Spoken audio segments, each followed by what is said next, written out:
আসসালামু আলাইকুম এভরিওয়ান। কি অবস্থা সবার, কেমন আছেন সবাই? আশা করছি ভালো আছেন। তো অনেকেই আমার গরু কেনার ভিডিও দেখতে চেয়েছেন, তো এই ভিডিওটি ঈদের পরেই আপলোড করতেছি। তো এখানে দেখতে পাচ্ছেন এই গরুটি দরদাম চলছে, দেখি এই গরুটি কিনতে পারি কিনা। তো কিনলে ইনশাল্লাহ আপনাদের জানানোর চেষ্টা করব এবং ভিডিওটি ঈদের পরে আপলোড করতেছি।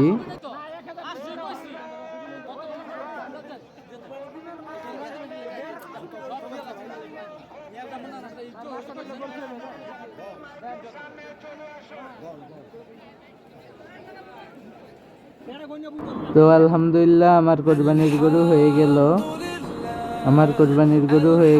তো সবাই ভালো থাকবেন, সুস্থ থাকবেন এবং দোয়া করবেন আমার কোরবানি যেন আল্লাহ কবুল করে। সবাই ভালো থাকবেন, সুস্থ থাকবেন। আসসালামু আলাইকুম।